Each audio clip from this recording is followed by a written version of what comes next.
Now, your last major assignment for this unit, as you know, is the essay. And the essay is an opportunity for you to write about a subject of your choice, which is great. But it's also something that you need to use strategically if you're going to maximize the number of marks you achieve. And so this little recorded lecture is just a few brief observations on Jake's guide to the strategic approach to the essay. Now, one of the constraints within which you work, obviously, is the word length, which is 3,500 words. Now, you are presently in the position of sitting, as it were, at the near side of those 3,500 words, and you may feel as though they stretch out before you. It may feel as though that if you've got 3,500 words to go before you get this wretched thing finished, then that's a long time or a long way. But you will find when you start to write, I am sure, that actually 3,500 words doesn't necessarily go that far. Now, one of the good things, therefore, is that there is also a kind of hedge built into that, which is that although writing to length is a skill, and a skill that's being examined, we also say that you can go 15% over that length if you really need to. And if you get your calculators out, you will find that that gives you over 500 words more. So you've really got about 4,000 words to go at. Now, those 4,000 words are really best regarded as having to do a job. And the job they have to do is to show me, when I'm marking, how far you have managed to come to grips with the conceptual material that we've introduced and discussed in this unit. And that's very important. When you're choosing your topic, you may very well read around the conflict in question. It may entail delving into the troubled recent history of a particular country, for example, and that can be very interesting and very absorbing. And when you come to write your essay, you can be seized with an urge to share all that with the marker. And you do, obviously, have to do so. To some extent, you have to set the scene, you have to describe the background, but you've got to bear in mind that you're spending your words as a set of payment towards that strategic aim of showcasing your understanding of the theories that we've met in this unit. Now, one example I had a few years ago was of a student who decided to write about the conflict in Colombia.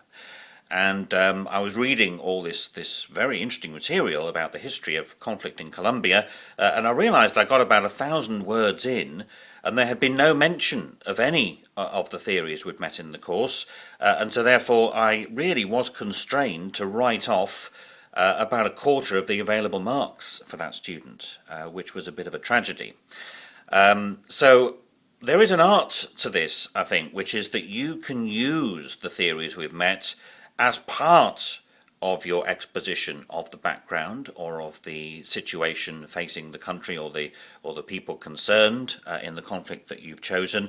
So therefore, rather than merely recount the history of conflict in Colombia, you could open by saying that the conflict arises in conditions which can be recognized as those of structural violence. And then you intertwine or weave in the explanation of that concept with your account of the history, so you're not actually, as it were, wasting any words. So I think that's very important. There is no set expectation on the number of concepts that we've met in the unit that you have to deploy in your essay, but what you have to do is show that you can work with those concepts.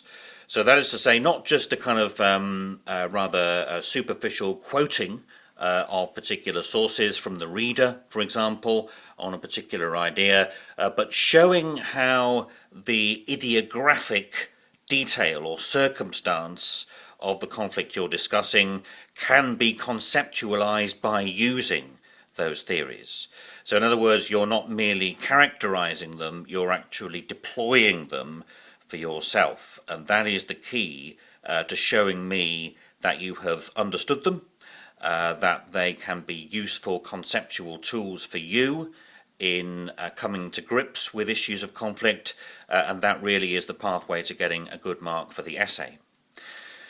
Now, when you've done that, you may total up the number of words you've used, and you may say to yourself, oh, well, Jake said we could have 15% extra, so that gets me to just over 4,000, but oh blow, I've got to 4,400 instead. So what am I going to do? Because you see, that extra 400 could very well lead to you losing marks, being penalised for going over length. Now, one way to do that is to try to extract one of the lobes of your explanatory material, or one of the parts of your analysis.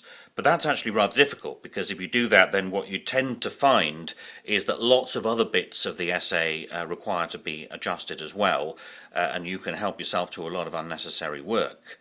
Another approach is to say, okay, well, let's take the view that we can actually remove 10% of the words relatively painlessly.